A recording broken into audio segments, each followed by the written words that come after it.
Hi, this is Barbara Sanders, and this is Sacred Metamorphoses on YouTube, my channel that I started late last year. Um, I woke up with the inspiration to tell you a few things and then to read a couple of poems I wrote recently. So this won't be very long, but I wanted to explain my lineage. Um, for some people, lineage means, going back into ancestry and in time, and I'm not doing that today, but just to give you an example of how I have grown up and gotten to where I am today at 72 years old and a half, is that I've been pretty blessed and lucky. And I'll start with my family. I had pretty good enough parents. And I was very lucky to have them. Certainly, we had conflicts, etc., and siblings. Um, but they were good enough, and they helped me grow up in the deep South, in a very progressive family, with good values and good beliefs, but still rooted in our patriarchy and this culture in the United States in the deep South. And so I had some hurdles and some barriers to cross. Then I'll go to my college. I went to Sewanee, the University of the South at Sewanee for college, and was an English major. And going off to school was a really good idea for me. I was the youngest of three. And Sewanee helped me grow up in so many ways, helped me learn so many difficult patterns in some ways and some wonderful patterns in other ways. I started yoga there, and that was in 1970 to 1974. So I'll move on to breath work has been a big part of my life and all sorts of alternative practices from meditation to acupuncture, Chinese medicine, which I've been using the last several years, which has really helped my chi um, not be stuck. I was gone for 4 months to Florida recently and then came back to my Chinese medicine doctor, all sort of stove up, as they used to call it, but stiff and my shoulder was hurting, my elbow was hurting, my hip and lower back were hurting. Anyway, I saw him yesterday for the first time in almost 5 months, and he showed me how to work some more with helping my chi not get stuck. And he does all this manipulation and stuff, acupuncture, fire cupping, and other things that really release so much that's stored up inside this body. So I want to thank him. His name is Dr. Chong with Sandalwood Clinic. In my lineage, I was a psychotherapist for most of my 45-year career too. I worked in psychiatric hospitals, Oasis Center, juvenile court, and all sorts of places before I got into my private practice for 30 years. But I had been a social worker most of my life after college and graduate school. That helped me learn a lot too, and carried out some of the patterns that were ingrained in me to be a helper and a giver and a reflecting person and someone to try to help people. I wanted to help the world. I wanted to change the world, actually. So that's my um, whole belief system. I think now what I can do is change myself a little bit at a time and help influence others and radiate light to others, but not so much help change others. That's where I am. Excuse me.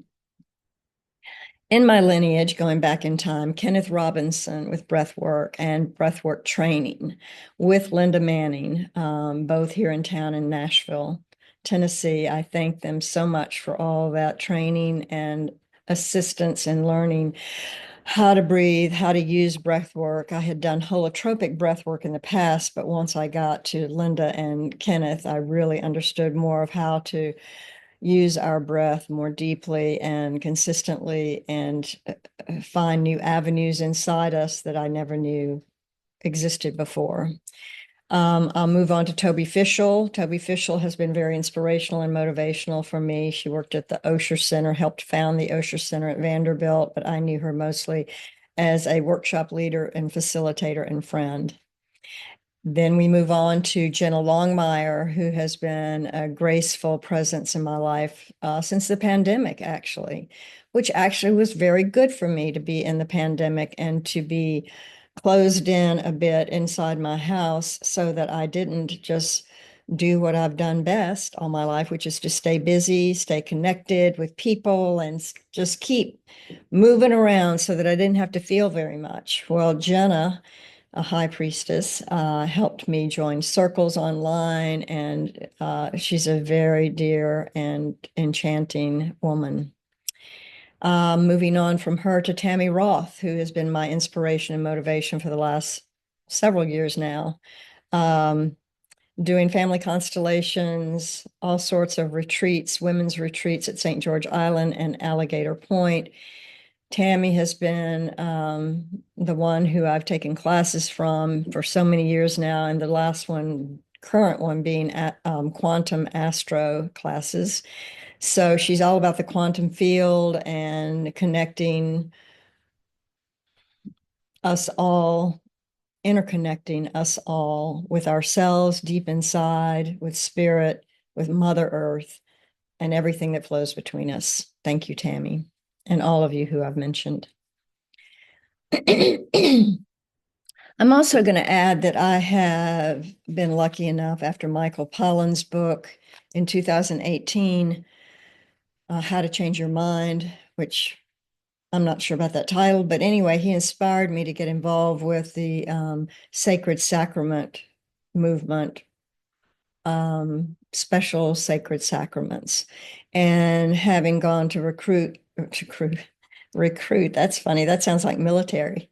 Um, Having gone to group retreats over time since 2018 and using sacred sacraments has also opened me up exponentially, and helped me find realities and parts of myself that I never knew about nor connected with. And I would say that has been a beautiful resource for me throughout time since 2018. And also, ketamine is a part of that. And I can talk more about that some other time. Ketamine is an amazing sort of psychedelic that is legal here in Tennessee.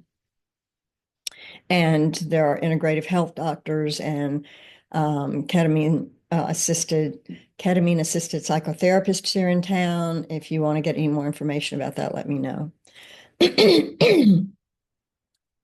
So moving on to only a year and a few months ago, I met at a retreat a spiritual counselor, which I had never before thought I would ever go to spiritual counseling, having been a preacher's kid in the Episcopal Church from way back. So I met this spiritual counselor, got involved with her. Her name is Vicki Spray. She is in Crawfordville, Florida, near where I was able to find a home down there to spend the winters in and other times in with my husband. And I will go back in time to thank also my husband, who has been an excellent husband, helped me grow. Marriage is a crucible for all sorts of dynamics, and my son, who has so been my teacher throughout time. And I so appreciate them both. We have gone through hell and back and connected and disconnected and everything families do. And I appreciate them for that. But back to Vicki Spray. So I've been working with her for over a year now, and she is an enormously helpful spiritual counselor who does what I haven't really seen done before in my life with any of my alternative therapies or practices. And that's that she took me down to the core wound, the mother wound, the core issues that I have and that most of us have as human beings here on earth, as we are in a human dilemma of being both spirit and human at the same time. And that's a tough racket, I would call it. It's a tough job and role to play. And so as we clear out and let go and surrender to spirit and help our parts become more known and conscious and thank them for all they did to help us survive these parts of ourselves, we can address some really deep core wounds that we didn't even know we had. And that's what's happened to me in the last few years and especially in the past year or so with Vicki. I'll move on to Katie Todd. Katie Todd is an energy healer, intuitive wisdom channeler of the divine. I will be So lucky to interview her or actually converse with her tomorrow on my YouTube channel. She and Emily Trinkhouse, who Emily's an astrologer, they were on a retreat of Tammy's that I went to early this year, and they've taught me so much. I'm in a group of theirs, this wonderful group. Let me tell you, the title is called Cosmic Container for Earthly Expansion. Cosmic Container for Earthly Expansion.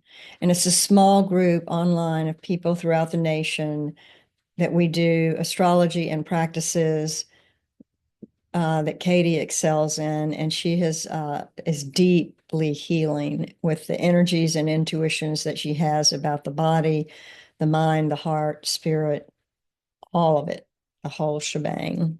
Thank you, Katie.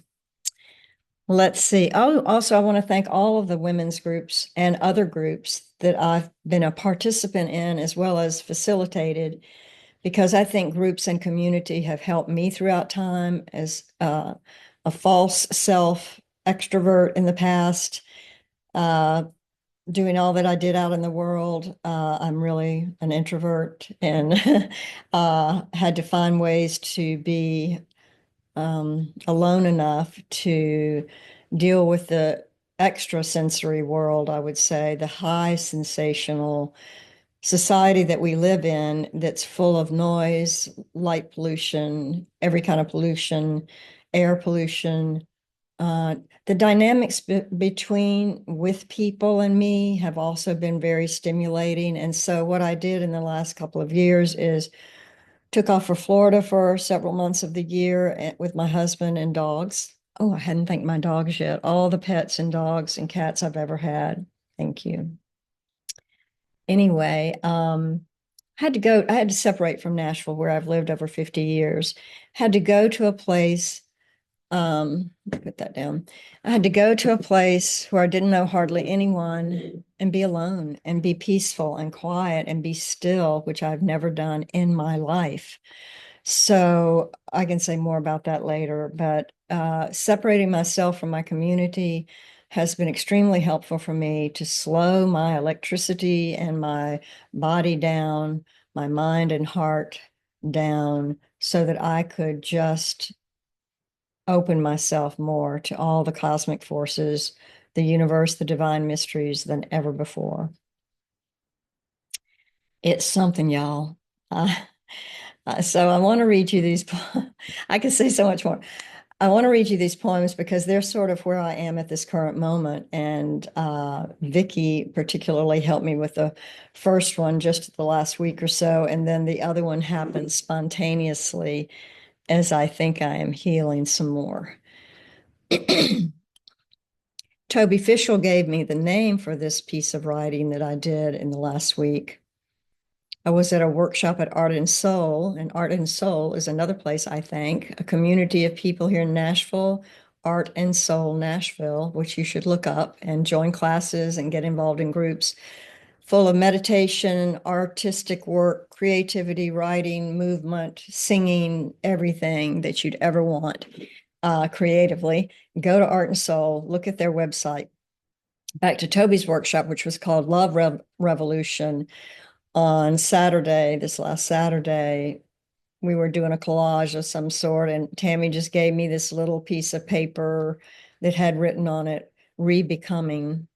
And I'd never seen that word before, never thought about that word before, but I named this poem that word. So I'm going to read. This will just take less than 5 minutes, probably.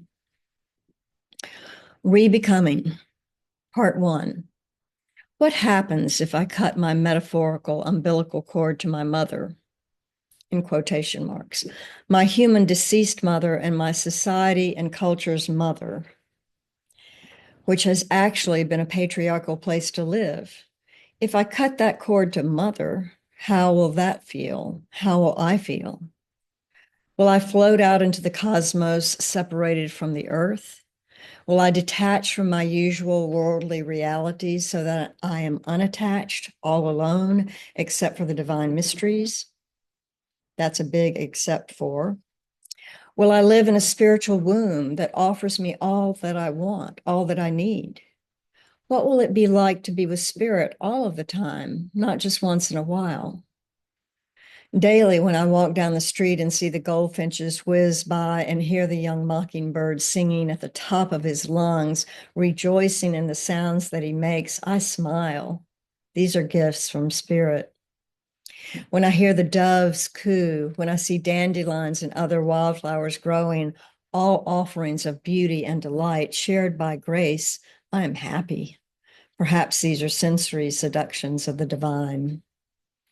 If I cut my umbilical cord to mother, meaning to my earlier patriarchal conditioning and training, I may become an aging hippie crone witch living in the Florida swamps among the bugs and alligators, Spanish moss, pelicans, and osprey, brown skinned, hot and sweaty, my hair a tangled mess, much like it was when I grew up, so that my mother braided my hair carefully every day for 7 years until it was cut shorter.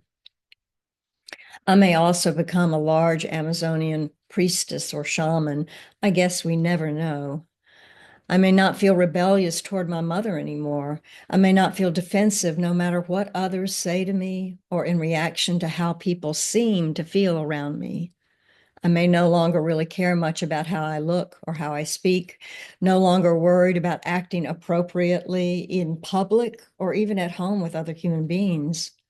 No, I may not really care much about those things anymore.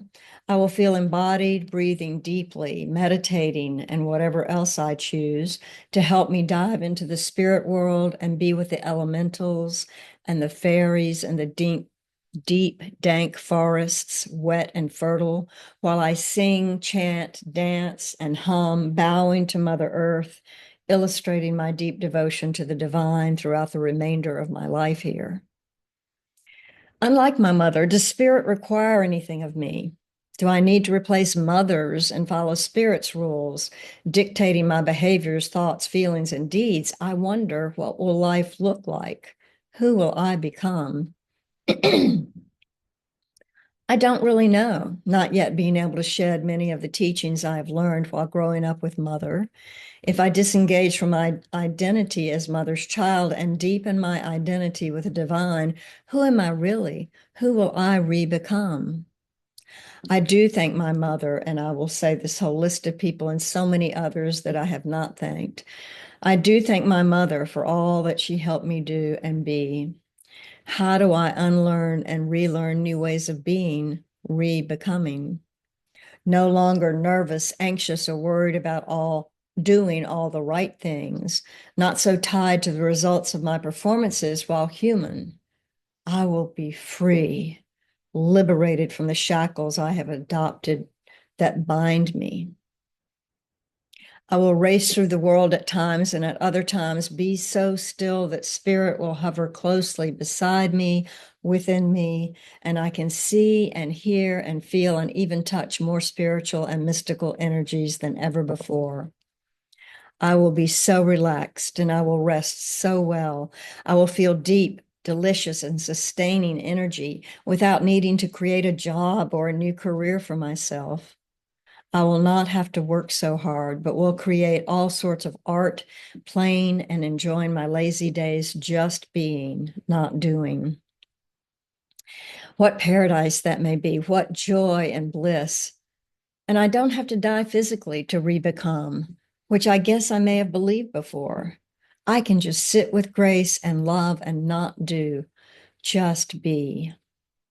Feeling worthy and enveloped by the love of all the entities and guides, all the energies, dark and bright, that I wander through while living in this world, I will be more content, comfortable than I've ever imagined being before. The best description is peaceful. Amen. Hooray. And so it is. That was part one. Excuse me. Part two of Rebecoming. What will I miss if I'm with spirit all of the time, or even more of the time? I might miss all the rules I have learned so well. I know how to play by those rules or rebel from them and act like a success. I might miss being the anxious, excitable, and enthusiastic, animated person that I am You know, the ones sometimes filled with adrenaline, supercharged and hypervigilant while following mother's seemingly easy rules. I might miss the attention I get from humans who seem to accept me if I perform well. But I have to wonder if I will need so much of that kind of attention if I feel more at one with spirit. I won't miss doing so much for others because I've often been driven to do more for them than they ever even wanted. My family taught me that. My current family, not my family of origin. Trying clumsily to maybe feel loved. Instead, I can do for myself and for others as I get inspired to, rather than just being driven and bound to or tied to. I know I fear that if I slow down too much, I will become a puddle on the floor, not making myself exercise nor managing my food intake. Instead, I may be like an amoeba with no boundaries at all, oozing and maybe even gushing at times, spilling out, losing the self I have known. I fear getting heavy, and that is about mother too. Maybe I also won't need so much soothing from food because I will be filled with spirit and maybe even more satisfied than what my human body craves and delights in: salt, grease, and chocolate. If I re-become, I may appear to other humans as brain damaged or psychotic, maybe demented, so that they may feel sorry for me and my family, or not. Wow, what fears these are and more. No wonder I've resisted this invitation by spirit to join more fully into the divine energies, more consciously, more exuberantly than I've ever before imagined. Having experienced such human fear and anxiety, what will my life be like without that fear and anxiety? Heaven. That's the end of Rebecoming. And I published this a day or two ago. And then yesterday, I will say a little bit more about this. Yesterday, no, yeah, yes, no, Sunday. So that was 2 days ago. Sunday, everything I did Sunday morning was a mistake. See, I broke a bowl, slipped out of my hands. I broke the egg that was supposed to go into the bowl into the drain. So I lost an egg, which is so expensive these days. I was clumsy. Our fish pond stopped working. Our air conditioning system was not working well.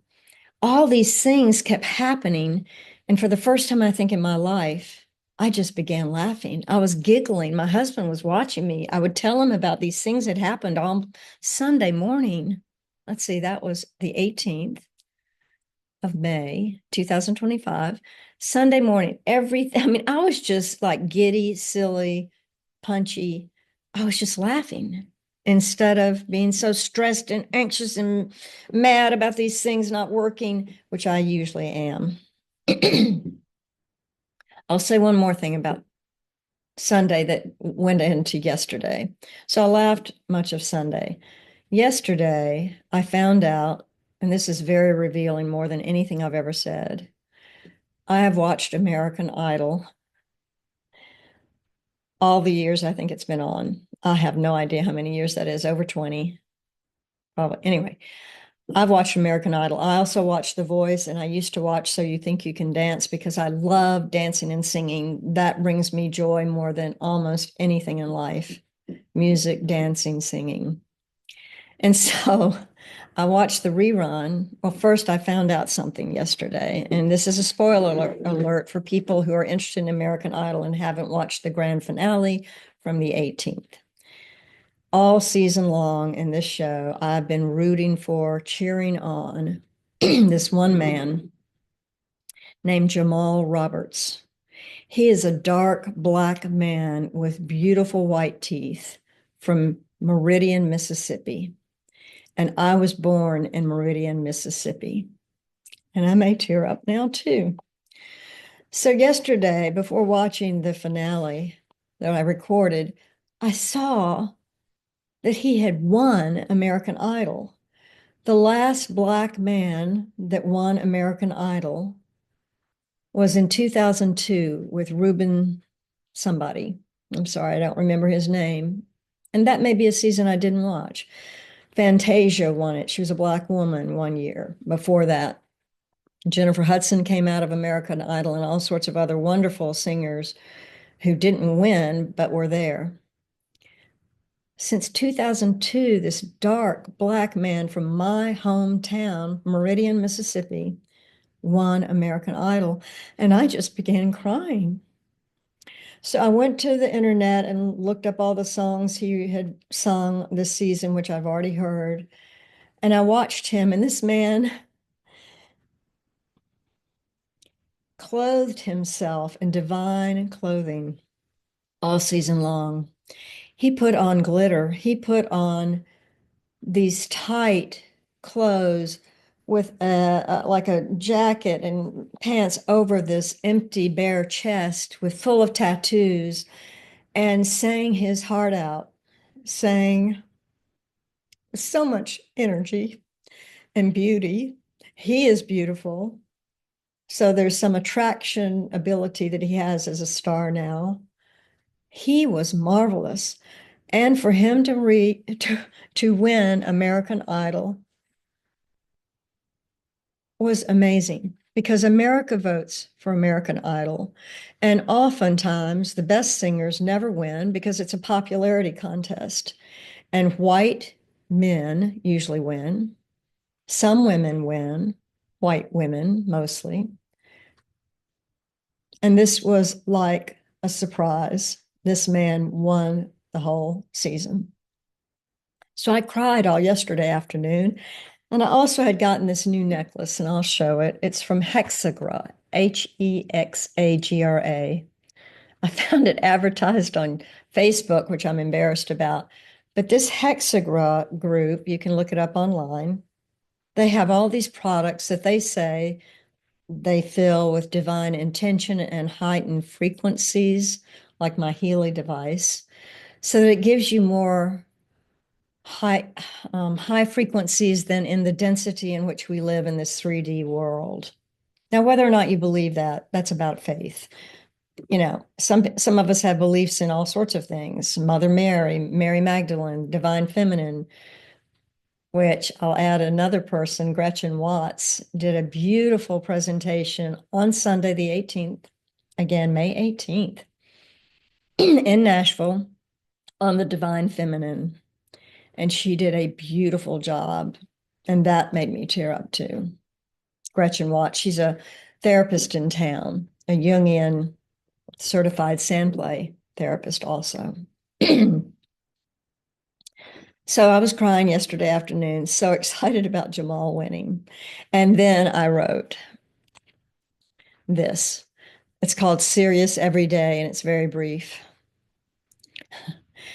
I have been serious every day of my life, and now I can't stop laughing, giggling when I make mistakes or when non-harmful accidents happen, laughing so hard at Steve Carell and Bruce Almighty that my abdomen hurts, not being able to breathe while the tears stream out of my eyes, giddy. And I will say one thing about Bruce Almighty. My husband reminded me of this scene that Steve Carell is a news anchor and God, Morgan Freeman, has assigned Jim Carrey the powers of God to see what it's like. And Jim Carrey is messing with Steve Carell, and it is one of the funniest scenes. I haven't laughed this hard in quite some time. So that happened on Sunday or Monday too. So you need to watch it. Go to YouTube and find Steve Carell and Bruce Almighty. So I was saying I was giggling, making mistakes, tears streaming out of my eyes, giddy, except maybe when I was a little girl. I can imagine myself laughing a lot, snickering at all the serious big people around me, chuckling at nonsensical silliness. I have a family member who, when he was young and made a mistake as like a 4 or 5 year old, instead of saying how stupid he was, like most children I knew, he would say, "How silly." I marveled at how his parents must have raised him. What joy, what comfort, what fun. Maybe this only happens when we older people have suffered and felt so much grief, sadness, and rage so much of our lives that it is time to let go, to let the childlike goofiness emerge, bubbling up from way down deep inside, hidden away for so very long.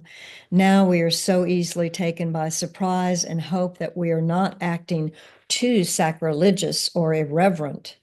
And now, if we are, who cares? So, those are my two most recent writings. And I want to thank you for listening.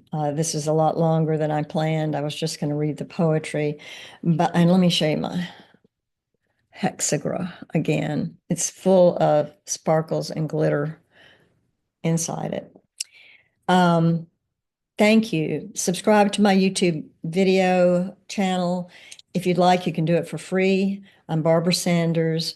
I'm interviewing Katie Todd tomorrow and Emily Trinkhouse next Monday on YouTube. And stay tuned and come see us. And if you'd like to be interviewed or conversed with, which is what I do with these interviews, there are conversations, let me know. Barbara Sanders, and you can find me at Barbara Grace period 2023 at gmail.com. That's Barbara Grace dot 2023 at gmail.com.